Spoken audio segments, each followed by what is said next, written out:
Good day everyone. So this is lecture video vlog kasama ang inyong lingkod na si Sir Jade Fortis Pulumbarit. So I'm going to discuss about the air transport sector, which is part of macro perspective of tourism and hospitality, or pwede rin sa micro perspective in tourism hospitality, especially for the tourism and hospitality management students, no? So I'm going to uh, give you a learning about the latest and about the different aspects of the air transportation sector, such as the definition of airlines, the airports, and then the top 10 best airlines in the world. So before we proceed, uh, I'm going to explain the session objectives. First, provide an overview of aviation operation and careers available in airline companies, classify airlines and airports, and identify the major airlines, players both local and abroad. So these are the session objectives of our today's discussion. All right.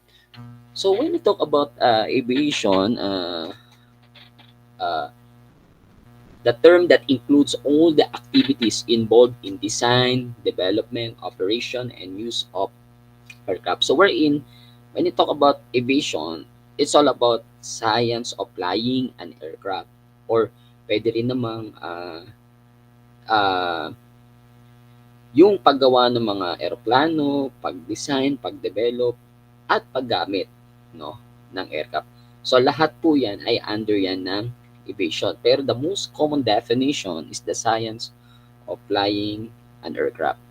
Other definition, it is a term applied to the science and practices applied heavier than air, which includes airplanes, gliders, ornithopters, convertiplanes, vertical takeoff and landing, short takeoff and landing flight. Okay, and also helicopters, one of the include of aviation.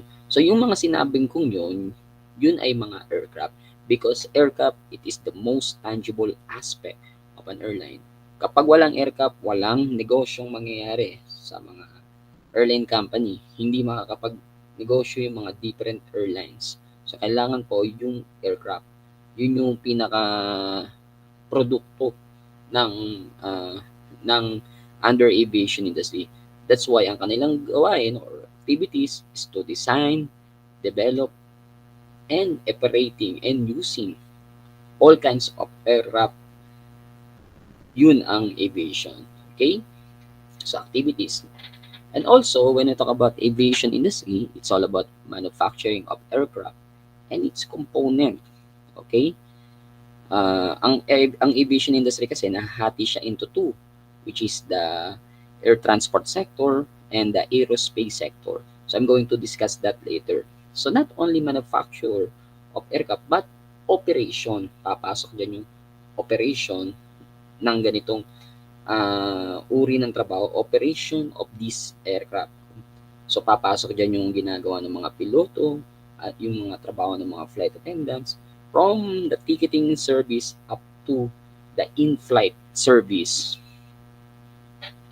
So, there are three types of aviation. Meron po tayong tinatag na general aviation, commercial aviation, and military aviation.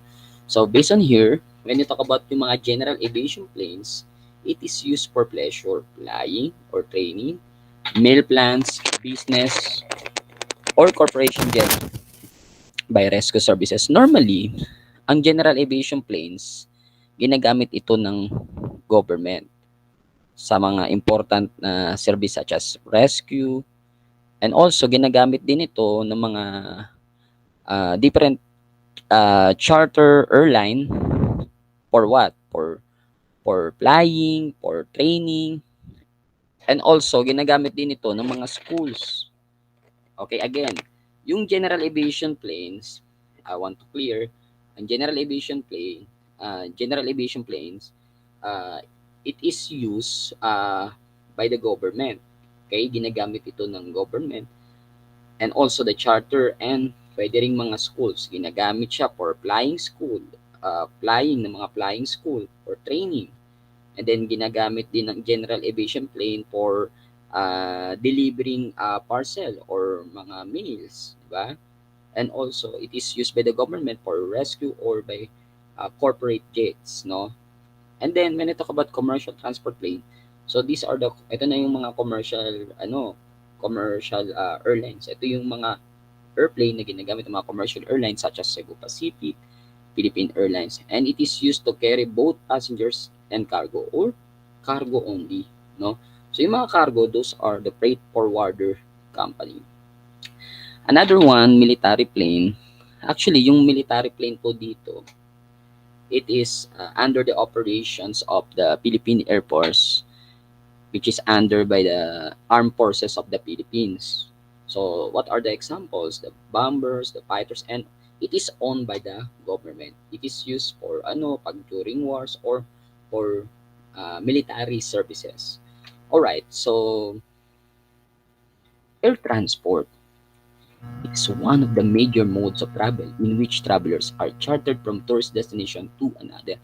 Napaka-importante nito pagdating po sa tourism industry, especially in destination because kapag walang air transport such as mga airline, hindi makakarating yung mga international tourists or domestic tourists from origin going to this destination, no? Importante ito lalo na sa mga international travelers para makapunta sila sa mga malalayong lugar. So without this industry, although may mga ibang mga transportation, okay, like car rentals, like mga road, may rail, may sea, pero syempre ito kasi ang pinakamabilis na transportation sa lahat. So without this industry, other tourism industries like car rentals, hotel resort, food establishment, and tourism will be at a standstill. Kasi nga, pagdating sa air transportation, lumalawak ang network of coverage. Nakakakuha sila ng mga uh, accessibility or nagbibigay sila ng access for the international markets or sa mga malalayong lugar para kunin nila ang mga passengers doon, markets, at dalhin sa isang destination. So doon uunlad ang isang destination because of the air transport. So one of the important transportation, especially in the tourism industry, malaking perang na ipapasok na in transportation at malaking nagiging contribution niya pagdating po sa tourism. Alright? So, air transport includes the moving passengers and the personal belongings by air from one location to another, which is by riding plane or any form of aircraft. Basta po, under siya ng fleet, no?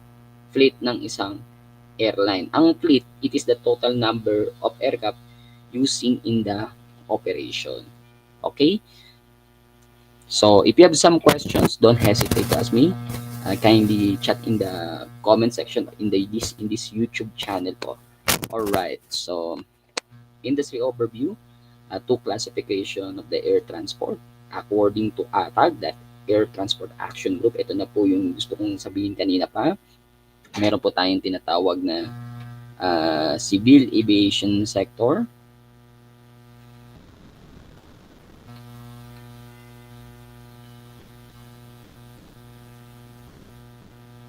Alright. Pasensya na, nagpatalastas. Alright, so again, civil aviation sector. Ayan. So actually, when you talk about civil aviation sector, ano po yan? Comprised of airports, airlines, air navigation service, providers and activities that directly serve passengers or provide air freight service. So normally, pag civil aviation sector, ang included nito ay ang airports and airlines. Okay? So, ang kanilang sinaserve, passenger from one place to another. It also provide yung mga air freight service, yung mga nagpapadala po ng mga meals, cargo, or parcels. When you talk about parcel, documents yun. Okay? From one place to another by using plane. Okay? And then aerospace sector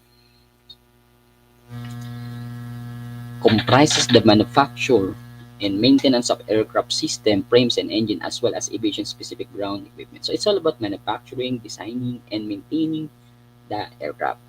Okay, so diyan papasok yung aircraft system, aircraft training, and aircraft engine. So by the way, ang difference kasi ng aviation sector is more on non-technical. So papasok diyan yung diyan magkakaroon ng opportunity yung mga flight attendants, especially sa mga tourism students and hospitality for those gustong maging flight attendant sa civil aviation sector kaya pwede kayong mag-work through airport or airline company. Pag sinabi mo namang aerospace, ito na yung mga aircraft mechanic technicians, avionics, yung ATC na course na tinatawag po or that is yung mga aviation technology. Basta po may kinalaban po sa manufacturing and maintaining the aircraft. So these are the technical aspects of aviation industry. Civil naman, non-technical aspect naman yan. Alright, so industry overview. So there are two major organizations na involved. International organization na involved sa aviation industry, which is the International Air Transport Association or IATA and International Civil Aviation Organization, which is the ICAO, no? ICAO or ang tamang term niya or tamang pronunciation, ICAO. Ano naman ang ginagawa ni IATA, International Air Transport Association? It is the trade association for the world's airline with a vision to be the force for value creation and innovation driving a safe, secure, and profitable air transport industry that sustainably connects and enriches our world. It is the major trade association of the airline wherein lahat ng mga airline company na kailangan nilang maging member nito for what? For business purposes. Para makabenta sila ng mga produkto. Okay? So this is one of the important organization na kailangan lahat ng mga airline, they need to become a member para maka-secure sila ng business. Para pwede sila makapagbenta ng mga airline products, especially air ticket. Okay? And then the ICAO, specialized agency specialized agency ito under to ng United Nations. It codifies the principles and techniques of international air navigation and fosters the planning and development of international air transport to ensure safe and orderly growth. Ang headquarter niya sa Quartier International of Montreal, Quebec, Canada. So doon ang pinaka-headquarters ng ICAO. So ganito, anong pinagkaiba? Anong pinagkaiba ng IATA at ICAO? So si IATA kasi ang nagre-regulate regarding po sa pamasahe of fare regulations ng mga airlines. Okay? Si IATA kasi nagbibigay ng mga, lahat naman nagpapamember ng airlines, dinidesignate ni IATA ay 2-letter codes which is used for reservation, for booking, for ticketing, or for sa airport operation. While ICAO naman, ICAO, ang mga member kasi ng ICAO ay airport and airline. So, taga-assess naman si ICAO, kailangan pumapasa sa standard nila yung mga air navigation or yung mismong airport po bago po gawing paliparan or yung mismong airline. Mga airline dapat po bago po sila magpalipad ng aircraft, kailangan lahat ng aircraft nila ay ma-inspect at pumasa sa standard ni ICAO bago ito maging fleet ng isang airline. Kailangan ng isang airline, yung aircraft ng isang airline po bago maging fleet ay kailangan magkaroon ng certificate of airworthiness kapag pumasa po ang aircraft na yan for flying test, for flight testing, yung engine testing, lahat ng dapat i-test based on the standards of ICAO. Kasama siya sa plate number.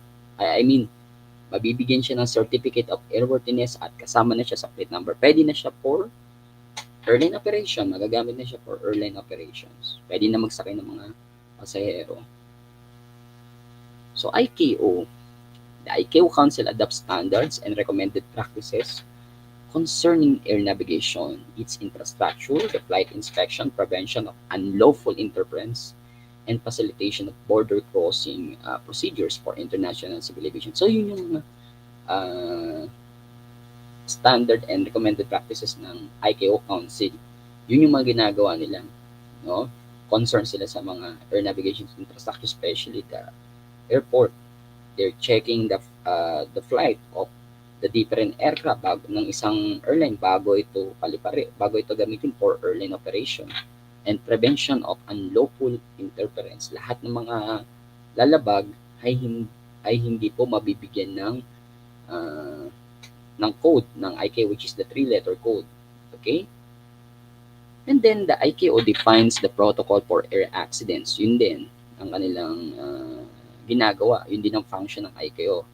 Defines the protocol for air accidents investigation followed by transport safety authorities in countries signatory to the Convention on International Civil Aviation or Chicago Convention.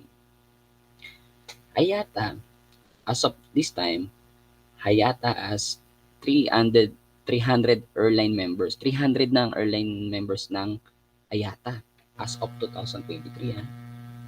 In 120 countries. Actually, hindi lang 300, mas lagpas, basta some 300 airline members as of 2023.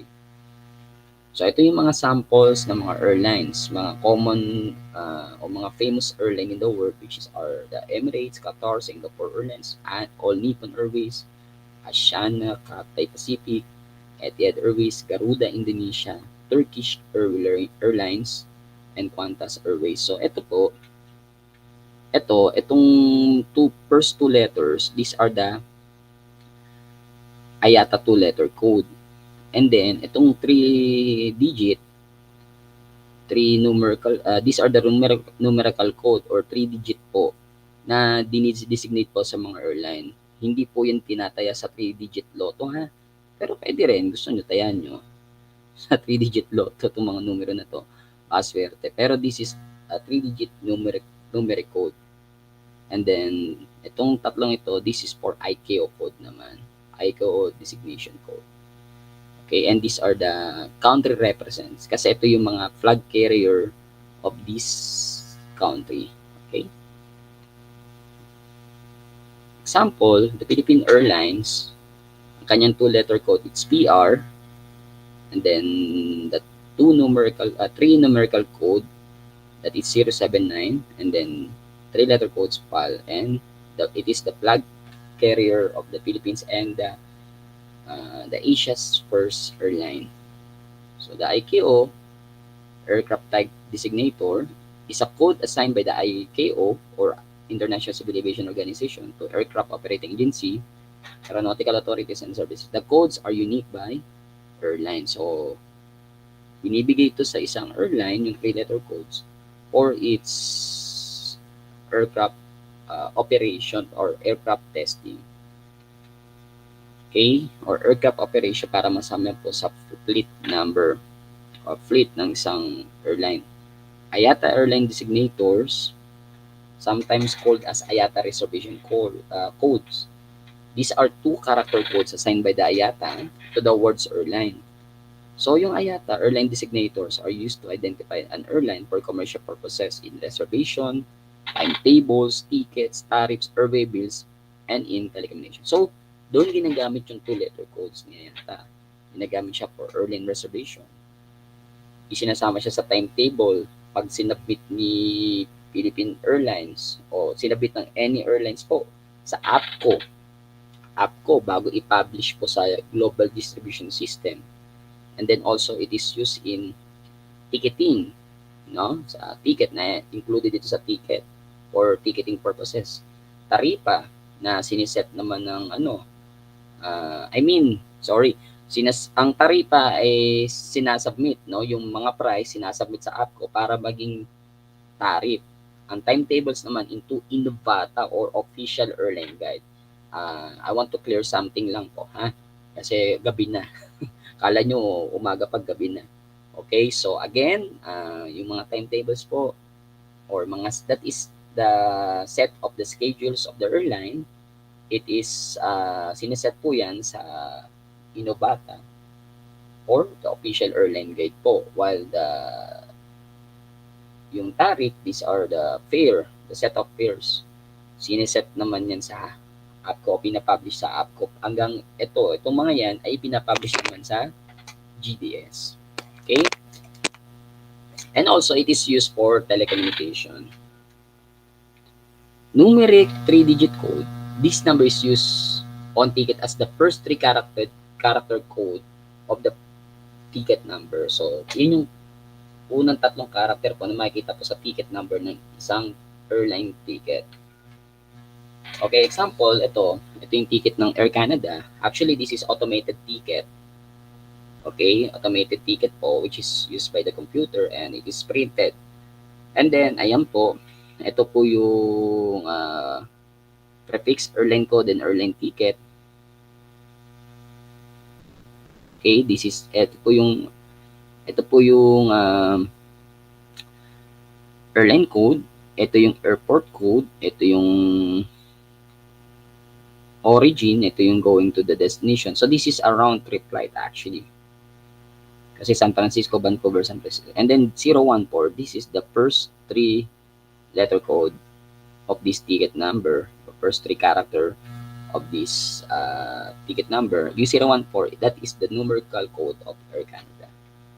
So this is automated ticket. And this is electronic ticket example naman. Okay? Okay, so of the Cebu Pacific. Now, proceed tayo sa 9 freedoms of the air. So medyo mahirap ang part nito kaya pakiintindi na lang po, no, sa mga viewers po diyan. At kung may mga idea kayo, pwede naman po kayo mag-share through by commenting in the comment section. Okay? Pwede kayo magbigay ng inyong example, ha. Okay, the 9 freedoms of the air. Okay? Medyo mahaba pa ang ating usapan. Okay, actually, ang 9 freedoms of the air po, or this is the freedoms of the air or traffic rights, are aviation agreement between 2 countries which grant a country's airline approval to enter and land in another country's airspace. Actually, it is formulated as a result of this agreement over the extent of aviation liberalization in the Convention on International Civil Aviation in 1944, known as the Chicago Convention. Okay, so kumbaga, kailangan po kasi bago po isabatas ang freedoms of the air o bago magkaroon ng batas, kailangan po meron po munang arrangement ang dalawang country, no? Or meron munang agreement ang dalawang country, pwedeng bilateral agreement between 2 countries or multilateral agreement between different countries. Like example, ASEAN, 10 countries yun. So, lahat sila, automatic, may agreement na sila. Kasama na po dyan yung freedom of the air. No? So, kumbaga, may karapatan na po magpalipad ang isang airline doon sa isang country. No? Dahil meron ng agreement yung dalawang country. May pagkasundo. Meron na silang diplomatic relationship. Kaya pwede na po makipagkalakalan, no, sa ibang bansa. Okay? So, may approval na ng pag-enter po sa land and in the country's airspace sa ibang bansa po. Okay, so kailangan lang po may arrangement or agreement muna between 2 countries or multilateral agreement between many countries po. Okay, bago maisakatuparan ang 9 freedoms of the air. First freedom, actually, hindi to in order po ito. Okay, the first freedom, the right to fly over a foreign country without landing there. Okay, so itong home, it is Philippines. Philippines to Manila. Manila, no? So, ang lilipad na aeroplano, para mabilis po natin na natindihan, Philippine Airlines na lang kasi yun naman ang flag carrier ng Philippines. Philippine Airlines. So, the Philippine Airlines of Manila, Philippines, which is located siya sa Terminal 2 sa NAIA Terminal 2 in Centennial Airport. So, doon ang kanyang hub. So, ito yung home. The hub is the home, pinaka-home talaga. Home, no? So, sa Centennial Airport, no? Terminal 2 sa Manila. And then, kumari pupunta siya ng Singapore. So, normally, based on the geographical, tingnan nyo po sa mapa nyo, pwede siyang dumaan sa airspace ng Malaysia. So, kunyari, country A, that is Malaysia. Tapos, bababa sa airport ng Singapore, that is country B. So, Philippines, lilipad sa airspace ng Malaysia, and then bababa sa Singapore, that is country B. So, that is the first freedom. Okay? So, simple. Ina-allowed ang isang airline, basta may agreement ng dalawang country, ina-allowed siyang lumipad sa airspace kahit walang pag-landing doon. Okay? Next one, the right to refuel or carry out maintenance in a foreign country on the way to another country. So, this is the second freedom. So, example po, no, normally, mga malalayong flight, mga long-haul flight, continent to another continent. So, example po, ayan, Philippine Airlines na naman, Manila, going to Charles de Gaulle Airport, Charles de Gaulle in Paris, France. Charles de Gaulle in Paris, France. So, example, Manila. Tapos, dadaan siya bababa mo na siya sa Dubai Airport, Dubai International Airport. Okay? Tapos, pagbaba niya doon, magre-refueling lang. So, refueling. Magre-refuel lang doon, and then after refueling, continue na yung flight niya to Charles de Gaulle.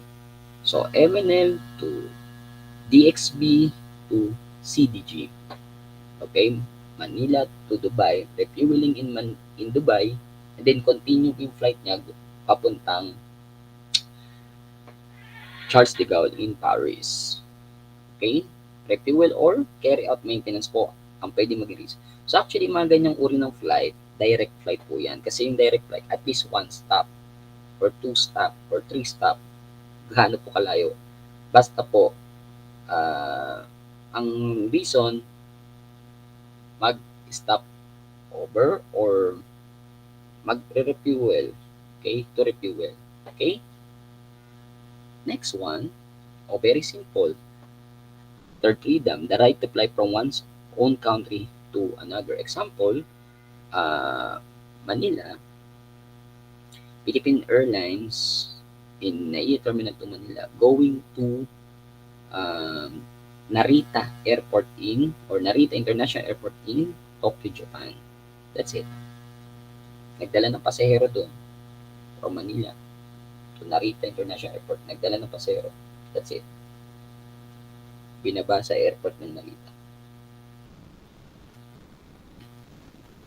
The fourth one, the right to fly from another country to one's own. Okay? The right to fly from another country to one's own. Okay? So, galing. Kanyari, in-apply na natin yung third freedom, di ba? Nasa Narita International Airport na.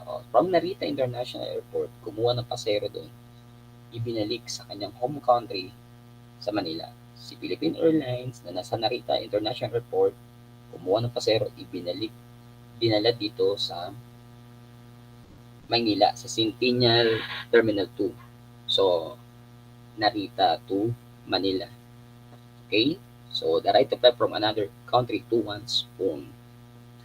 Next, fifth freedom, the right to fly between two foreign countries during flights while the flight originates or ends in one's own country. So, pwedeng mag-originate or mag-end sa home country yung isang airline o yung isang plane ng isang airline. Okay? So, example, Philippine Airlines ng Manila. Philippine Airlines. Pumunta ng Narita International Airport. Nagbaba ng pasahero. Kumuha ng bagong pasahero sa Narita International Airport at dinala sa Incheon International Airport in South Korea. Okay? That is fifth freedom. So, Manila to Narita, kumuha ng pasahero or nagbaba ng pasahero. And then, nag-fly going to South Korea in Incheon International Airport in Seoul. Okay? Or pwede rin vice versa. Kunwari, galing siya ng Incheon International Airport in Seoul. Dinala sa Narita International Airport. Kumuha ng bagong pasahero, dinala naman sa, then after that, binalik sa home country. So, pwede yun. That is fifth freedom. Okay? Fifth freedom yun. Next, the number 6, the right to fly from a foreign country to another one while stopping in one's own country for non-technical reason. Okay? So, galing sa ibang bansa. Example po, sa South Korea, Incheon International Airport. Si Philippine Airlines galing ng Incheon in Seoul, Korea. Sa airport ng Incheon International Airport, galing doon ng Philippine Airlines. Nag-flight going back here in the Philippines, home country, Philippines, in Manila, in Centennial Terminal 2. Nag-stop over. No technical reason, nag-stop over. And then, lumipad, after that, lumipad going to Bangkok, Thailand. Okay, so from Incheon International Airport, pumunta ng Manila, in NAIA Terminal 2, non-technical reason. And then, after that, umalis, pumunta ng Bangkok, Thailand. Okay? So, that is number 6 freedom. Okay, number 7, the right to fly between two foreign countries while not offering flights to one's own country. Kunyari, si Philippine Airlines, nasa Narita International Airport siya. Ang flight niya, Narita to Incheon International Airport. That is freedom number 7. Hindi dadaan ng Manila, hindi dadaan sa home country. Narita International Airport going to Incheon International Airport. That is 7 freedom. Next freedom, the right to fly between two or more airports in foreign country while continuing service to one's own country. Kunwari, si Philippine Airlines galing sa Manila. Okay, Manila.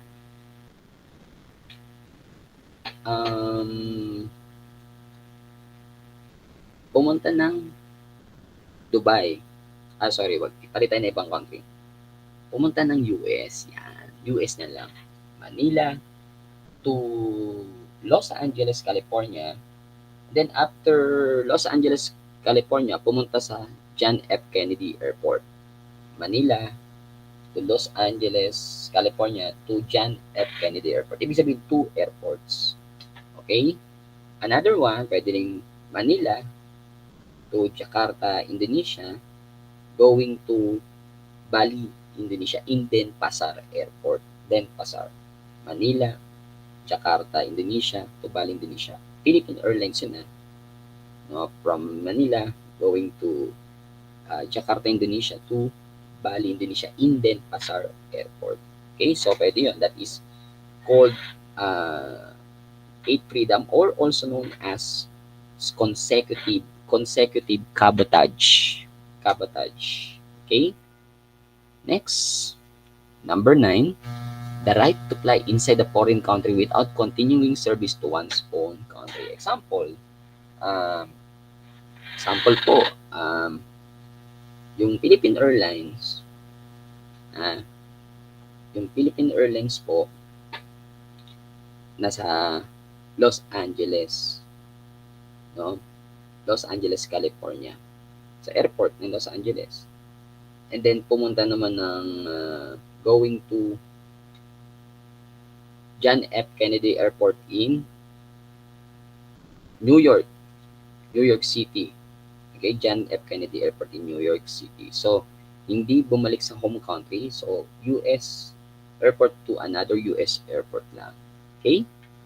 Next. So, that is freedom number 9 or stand-alone cabotage. So additional, the airlines were referred to as segment within the air transport industry. Airline is a company that offers air transportation service to the public for a fee. Airline is a company that exists for profit, carrying passenger, cargo, mails from one place to another. So in order to avoid confusion about the term industry, it is best to define it at the outset. So pag sinabi mong industry, it can be defined as a number of firms that produce similar goods and services and therefore are in competition with one another. In this sense, of course, the airline industry is a segment of part of the broader air transportation. Napakalawak po ng air transportation industry. Ang airline under siya ng air transportation industry. Napakalawak. At ang airline nakikipag-compete siya sa kapwa airline. Kaya nga may mga alliances para mas lumakas ang kanilang network of marketing or marketing coverage. Ganun katindi ang competition ng mga airlines. Okay? Types of airline. May tinatag tayong scheduled or non-scheduled. Scheduled, those are the commercial airline at fixed ang kanilang ruta at in time or schedule that we need to follow. Kapag hindi mo sinunod yan, nagbayad ka na ng ticket at hindi ka nakarating sa airport, no show yun. No show ka. Okay? So, fixed na yung route and schedule. Kailangan yung sundin yun. Non-schedule, it is specially arranged based on the schedule of the client. So, also known as air taxi or that is called charter planes. Okay? And also, another types of airline, this is for passenger airline, for passengers only. Cargo airlines, or it is called freight forwarder companies such as DHL, UPS. Okay, those are example. Or Federal Express. And then pwede rin combination, passenger cargo. Pwede isakay in both passenger cargo in one airplane. Okay? And then intercontinental. Pag sinabi mo intercontinental airlines, yung airline po, lumilipad po inside the continents lang. Example po, intercontinental airline, example from US to Canada. Under one one continent lang yun, from US to Canada. So, any airport in US going to Canada, in example, in Toronto, Ontario, Canada. International naman, so, pwedeng continent to long-haul flights to eh. Kasi pag intercontinental, pwedeng short-haul flight. Intercontinental, short-haul lang yan. Kunyari, Manila to Bangkok, Thailand. Yun yung flight that is intercontinental flight. Pag international, normally mga long-haul flight. Intercontinental, mga 4 hours. Yung duration ng trip, 4 hours. Pag international flight, lagpas 4 hours. And continent to another continent. Ang flight niyan, that is a long-haul flight. No? Intercontinental, short-haul flight. Domestic, inside the country lang to. Example, from Manila, Terminal 3 going to Mactan, Cebu International Airport. So, Manila to Cebu, that is domestic. Yun yung in-offer domestic airline. Mostly mga domestic airline po, they are called low-cost carrier. Low-cost carrier such as Cebu Pacific, Air Asia, Skyjet. Classification of airline as per United States. So actually, there are three major airlines based on United States. Major airline, so pwede natin siyang tawagin yun yung mga flag carrier. So meron siyang annual revenue of 1 billion US dollar or more. So they offer both national and international flight, and it is known as the flag carrier, which is designated by its own government to operate international services. Flag carrier. National airline, no, normally mga national airline, these are the low-cost carrier. So may mga national airlines din naman na nag-offer ng flight international such as Cebu Pacific. At 100 million US dollar lang to 1 billion yung kanyang annual revenue. Regional airlines naman, short-haul flights ito, normally inside the country lang. Example, yung mga Skyjet, ano lang yun, Manila to Basco, Basco, Basco Batanes, yun yung flight. That is regional airlines. So these are the different airlines in the Philippines. The Philippine Airlines, Cebu Pacific, AirAsia, Cebu, and Skyjet. Philippine Airlines po, ang Philippine Airlines po, it is the Asia's first airline. The two-letter code is PR or Papa Romeo. Actually, it is known as the first airline in Asia. Unang flight ng Philippine Airlines nangyari po on March 15, 1941 sa Nielsen Airport sa Makati kasi doon yung dating airport sa Makati Nielsen Airport na ngayon yun yung Ayala. Ayala yun. Nielsen Airport going to Baguio. Yun yung yun yung flight, the first flight of Philippine Airlines from Nielsen Airport going to Baguio. Ang runway niya dun sa Paseo de Rojas sa Makati. Kung alam niyo yung Paseo de Rojas, yun yung dating runway ng Philippine Airlines. Okay, it is also the first Asian airline that crossed the Pacific via Manila to Auckland, route to US. Today, the airline keeps up with the times by utilizing a computerized booking system. Nag-improve, kaya nga nag-improve yung kanilang airline computer reservation system, and it is a flag carrier of the Philippines. So actually, ang dati kasing pangalan ng Philippine Airlines, the first name of the Philippine Airlines that is PATCO. PATCO is Philippine Aerial Taxi Company, and it is bought by the group of people which is led by Andres Soriano at pinalitan nila ng Philippine Airlines noong February 1941. Ayan yung logo. Yan, si Andres Soriano. And then March 15, 1941, ayan na po, the PAL operated its first commercial flights from Makati in Nielsen Airport to Baguio City with 5 passengers only. And then January 18, 1965, si Benigno Toda po, Benigno Toda Jr., the family firm of Rubicon nanalo siya ng bidding to privatize the PAL. So that's why yung GSIS relinquish its majority state holding. So binitawan na ng GSIS yung pag-handle sa Philippine Airlines. So under na siya ng Rubicon noong 1965 January 18. And then Executive Order number 333, President Aquino issued EO revoking letters of instruction numbers 151-151A pertaining to the One Airline Policy. So inutos po ni President Aquino, Corazon C. Aquino, na magkaroon lang ng isang airline during that time. So kumbaga, it is magiging only airline lang. At yung mga ibang airline po, no? Kumbaga, tinanggalan ng kalayaan yung mga low-cost carrier noon. Ang daming mga airline noon. Pero lahat yun ay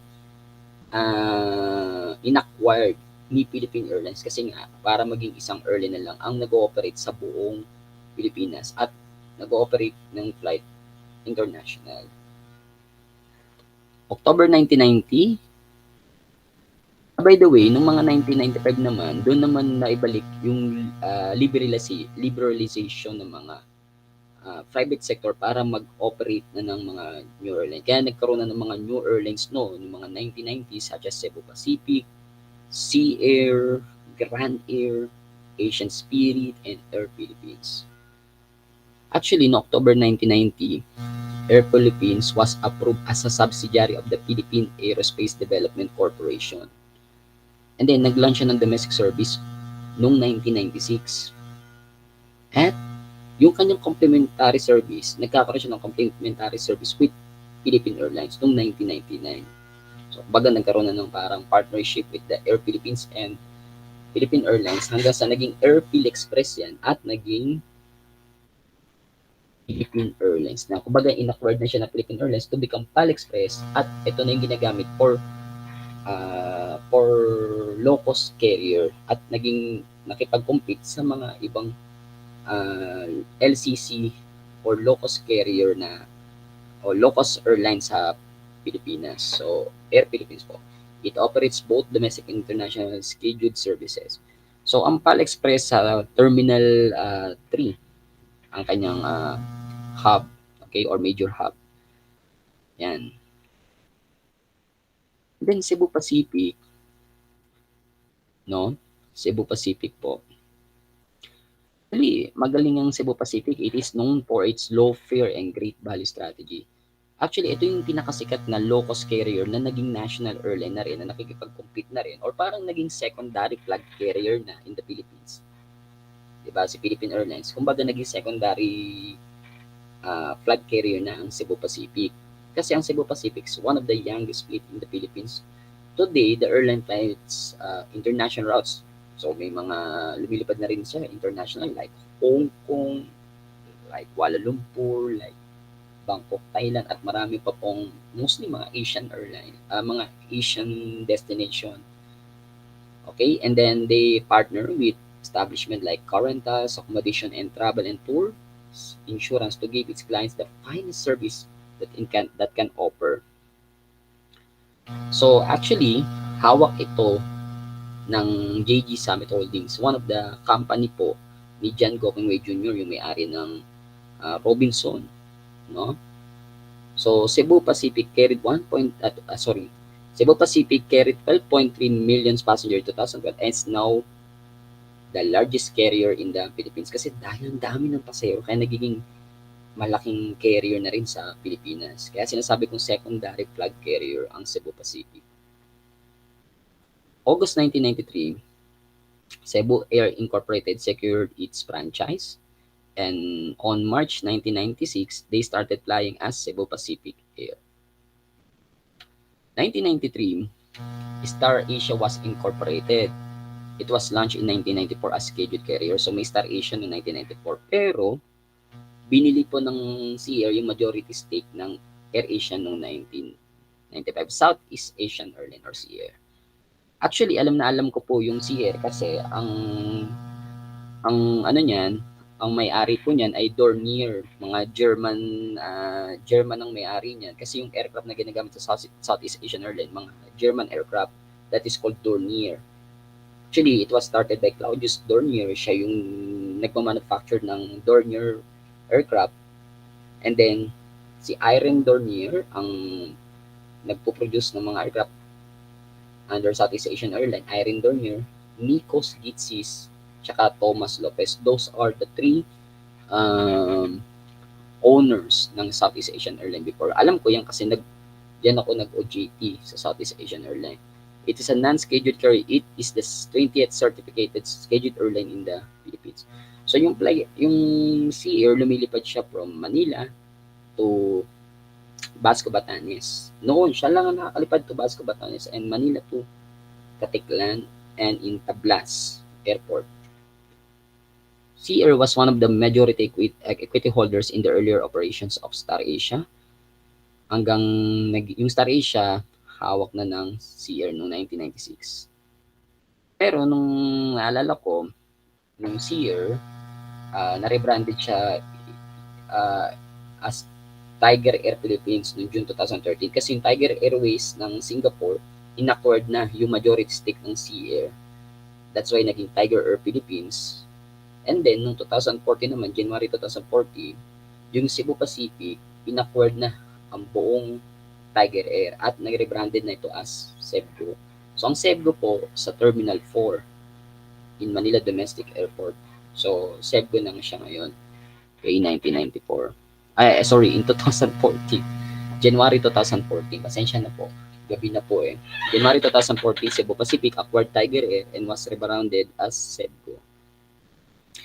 And then October 1995 naman, Asian Spirit Airlines, the only airline owned by cooperative of airline employees.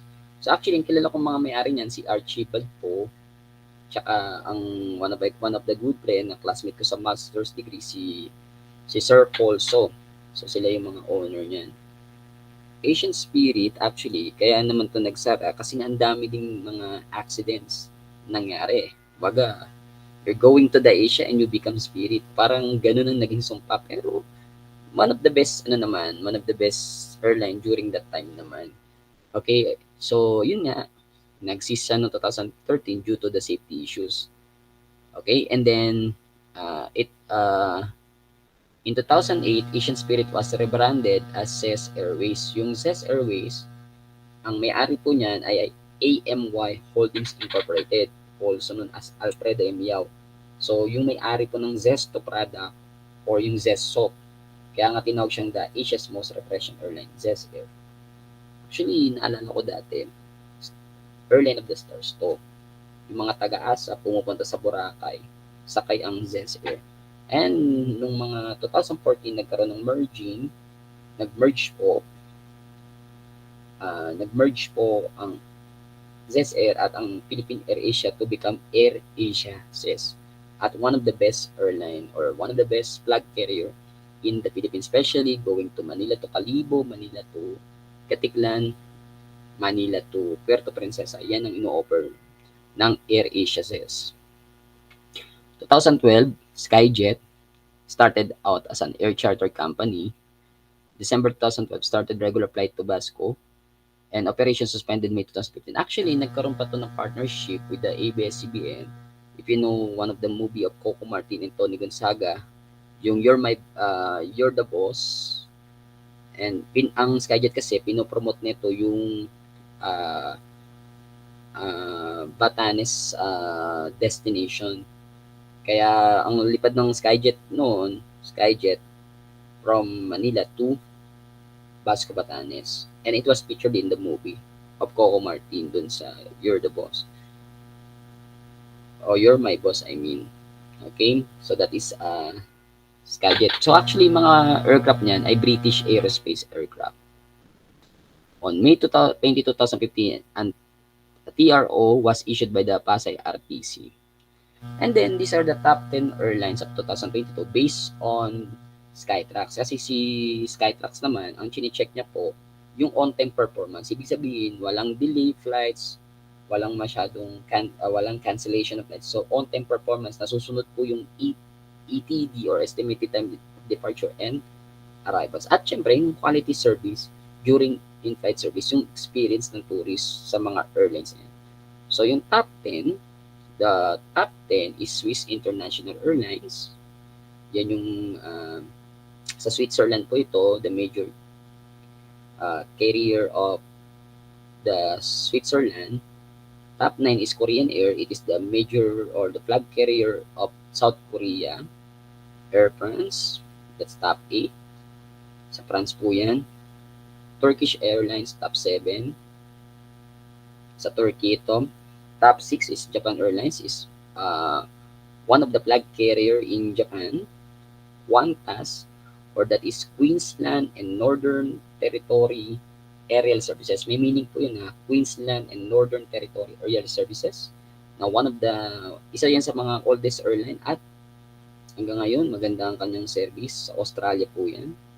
All Nippon Airways, also one of the flag carrier in Japan. Top 4. Top 3, Emirates. Ito naman yung flag carrier ng Dubai. Grabe, ang dami niyang network coverage, ang dami niyang ruta all over the world, lahat ng continents. Singapore Airlines naman, grabe, magagaling yung mga flight attendant niyan, grabe. Sila yung mga famous flight attendant, talagang ang galing ng kanilang pag-handle sa mga tourists. So Singapore Airlines, at syempre sila yung kauna-unahang airlines naman na nagkaroon ng pinakamalaking airplane, which is the Airbus 380. Singapore Airlines, top 2. Maganda rin ang kanilang airport, yung Changi Airport.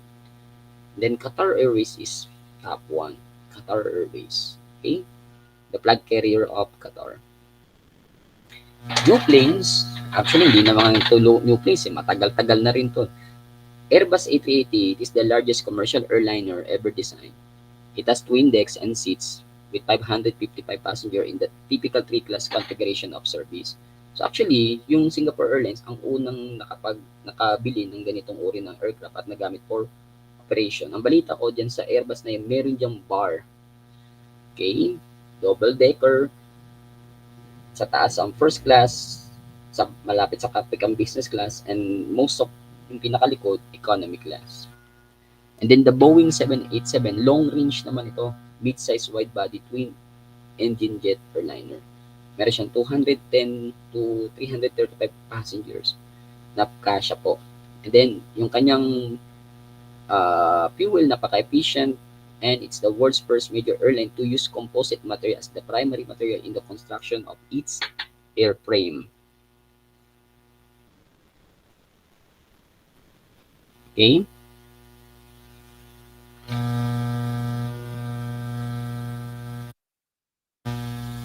Okay? Airport naman tayo. It's a tract of land where aircraft can take off and land. Yun lang. Mag-take off at mag-landing. So actually, meron siyang runway. Doon nagla-landing po yung aircraft. Actually, ang airport kasi meron siyang yung mismong land area, and then meron siyang terminal building at saka yung airside.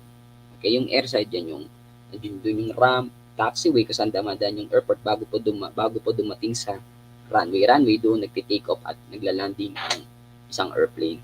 An airport is usually equipped with hard surface landing strip, control tower, meron siyang control tower for checking the air traffic na nangyayari po sa runway or sa airside ng airport. And then may hangar for maintenance, aircraft maintenance and refueling facilities and cargo. Airports for millions of people are jump-off points to travel from one destination to another. Another one, classification of airports in the Philippines. Dati, ATO system, that's Air Transportation Office. Pero syempre ang ATO na bago na into CAAP. So that is Civil Aviation Authority of the Philippines or CAAP. Ito na yung pinaka major agency for the aviation industry here in the Philippines. It's an agency of the Philippine government under Department of Transportation. Okay? It is the National Aviation Authority of the Philippines responsible for implementing policies on civil aviation to assure safe, economic, and efficient air travel. And of course, it investigates aviation accidents via its Aircraft Accident Investigation and Inquiry Board. So yun po yung responsibility ng CAAP po. So sila po yung nag-inspect ng mga aircraft and airport dito sa Pilipinas po. Kumbaga sinusunod nila yung standard ni ICAO. So ito yung CAAP. Okay? Then airport classification by CAAP. Actually, i-correct ko po muna.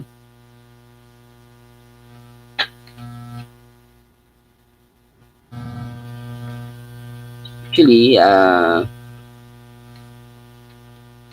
ito yung vision ng CAAP to be a preeminent civil aviation authority in the world and a global brand of excellence in civil aviation. Mission to ensure a safe, secure, and green Philippine sky. Okay? Next, airport classification by CAAP. So, may tinatag pong international airport. So, these are the airport capable of handling international flights such as Ninoy Aquino International Airport, Mactan Cebu International Airport, Clark Pampanga or Diosdado Macapagal International Airport, Lawag International Airport, Francisco Bango International Airport. Principal or domestic airport. It offers domestic flight. They are further classified into Class 1 or Class 2. Class 1, ang mga Class 1 airport, nagsiserve sila ng mga jet aircrafts that have seating capacity of 100. Actually, hindi na nasusunod yung Class 1 airport kasi may mga Airbus na rin na Airbus na rin na ina-accommodate ng mga Class 1 airport. Class 2 airports, normally, this is for regional or mga nagsiserve sila ng mga propeller aircraft with at least a seating capacity of 19. Then community airport, usually for general aviation or yung mga charter planes. Yan. So, international airport in the Philippines, ito po yung NAIA Airport, that is Terminal 1. So, yan yung famous na airport kung saan po binaril si former Senator Benigno Aquino. Si Benigno Aquino Jr. Okay? Formerly known as Manila International Airport. Okay? Then Centennial Airport, ito naman yung Terminal 2. Ito yung major hub ng, by the way, ang NAIA, dito yung mga international airline na nag-ooperate ng service here in the Philippines. Centennial Airport, it was established or established ito o na-open ito sa public noong June 12, 1998, centennial years, and that it is the major hub of Philippine Airlines. NAIA Terminal 3, ito naman yung major hub ng Cebu Pacific, PAL Express at ng iba pang mga international airlines. Davao International Airport or Francisco Bang International Airport sa Davao naman po ito. Ito yung pinaka-gateway po sa Davao region and one of the famous gateways sa Mindanao. Mactan Cebu International Airport, actually, it is the major gateway in Visayas, especially in Central Visayas, no? Okay, the Mactan Cebu International Airport. At kamakailan lang ang Mactan Cebu International Airport, nanalo po sila ng award. Ito lang, kailan lang po. Okay. So, ayan po, breaking news.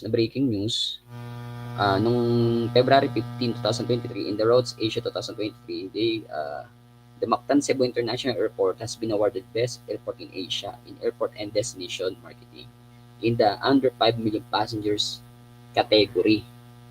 Okay? So, nanalo sila ng award sa Chiang Mai, Thailand. So, nabigyan ng award ang Mactan Cebu International Airport as the best airport in Asia in airport and destination marketing. Okay? And then, actually, napakaganda po ng architectural style ng Mactan Cebu International Airport. Actually, sinasabi daw na mas maganda pa nga daw ito sa Changi Airport. International Airport in the Philippines, Clark Airport, sinasabi daw ito yung pinaka-future gateway ng Pilipinas. Pero still wala pa namang approval ang Department of Transportation. But they were planning na gawin itong primary gateway at maging major hub ng Philippine Airlines. Another one, International Airport in the Philippines, number 7 po yung Lawag Airport or Lawag International Airport. It is the major gateway of Ilocos region, especially in Northern Luzon, no? Sa pinaka-norte na, no? Lawag International Airport. And then yung mga in-offer niya mga services papuntang Taiwan and papuntang Thailand. Jensan, that is ito yung major gateway naman sa Soc-Sargen in Region 12. Bohol Panglo International Airport, it is the secondary gateway in Central Visayas region and also the first eco airport in the Philippines. Kasi nga, yung Bohol, it is an ecotourism destination. So, napaka green friendly nitong airport na ito. Okay? Philippine governing bodies o mga different agency po na involved po sa aviation industry, Civil Aviation Authority of the Philippines, Civil Aeronautic Board, Philippine Aerospace Development Corporation, Manila International Airport Authority, Clark International Airport Corporation, and Mactan Cebu International Airport Authority. So the most common agencies na CAAP, yun yung pinaka-top organization pagdating po sa aviation here in the Philippines. Pag magpakukuha ka naman ng mga example kung para maging maging aeronautical engineer. Sa CAB naman po, Civil Aeronautical Board. Diyan po kumukuha ng mga examination. Okay? Or marami pa. Basta yung mga exams po na may kinalaman po sa aviation sa CAB po. Philippines Aerospace Development Corporation for manufacturing of aircraft. Okay? And then MIA or Manila International Airport Authority, sila yung nagmamanage ng at nagbibigay ng regulation sa NAIA. Clark International Airport Corporation sa Clark, Pampanga naman to, or Clark International Airport, and then Mactan Cebu International Airport Authority sa Mactan Cebu mismo. Aviation career opportunities, may tinatag pong line personnel comprising the majority of airline personnel. Line personnel are directly involved in the production and selling of airline services. The engineering and maintenance group, flight operations, sales, marketing team usually compose this group. So, kumbaga, kanya-kanyang linya yan pagdating sa airline kung technical ka or non-technical. So, pwede kang pumasok sa engineering like aeronautical engineer, pwede kang through flight operation, or pwede ka sa sales and marketing. Yun yung kasing majority of airlines are maraming airline personnel dyan at involved sila sa production and selling of airline services. Operation, the people in this area are generally responsible for airline operation in terms of safety efficiency. Sila yung hawak dun sa airline operation.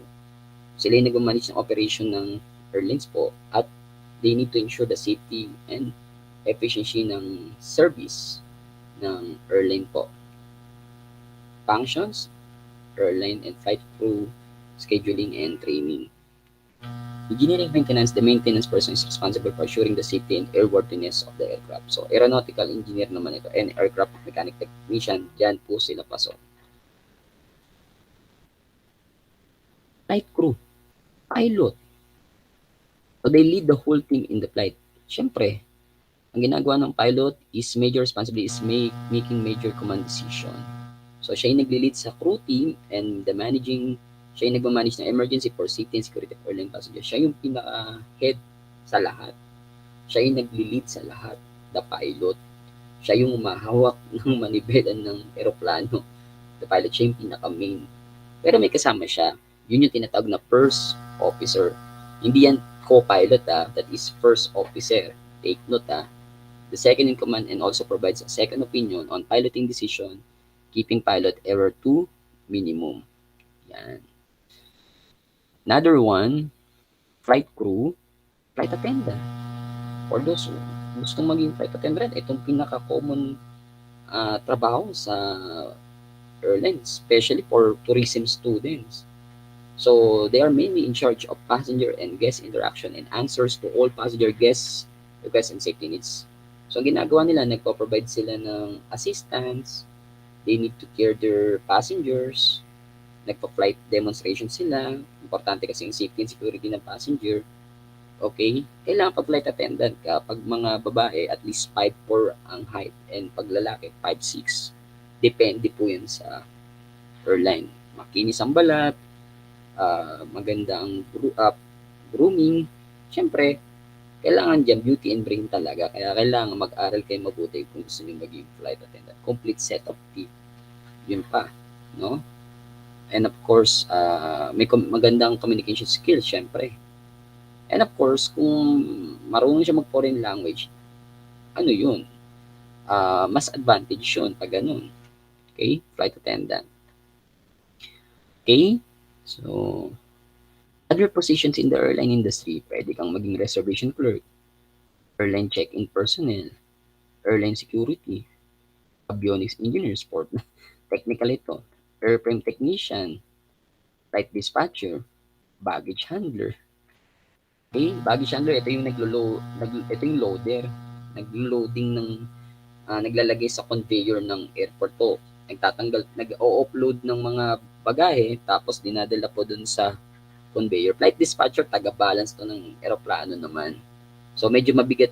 Mostly yung mga trabaho sa airline ay more on technical. And then, yung iba more on yan, ticketing, flight attendant, nag-schedule ng mga airline crew, and so on. Okay, so maraming trabaho sa aviation industry. At marami pa sa loob ng airport. Pwede ka maging yung ano ba tawag dito? Yung sa passenger o PSA, Passenger Service Assistant, mga gano'n. Pwede kang magtrabaho as assistant ng mga pasahero going sa boarding gate, no? Okay, so that's it. So if you have some questions, don't hesitate to ask me by comment this in the YouTube comment section at wag po mayong magtanong. And I hope you learn a lot about the aviation industry. So, and also, do not forget to subscribe my channel, Jade Fortis TV. So, yun. So, I hope marami ka natutunan. At isa pang technique, i-memorize nyo yung mga airline codes and airline logo. Okay? Para maging magaling kayo pagdating sa ticketing, especially in reserving and booking in the global distribution system. Okay, so that's all. So, maraming salamat po and God bless us all. Class dismissed.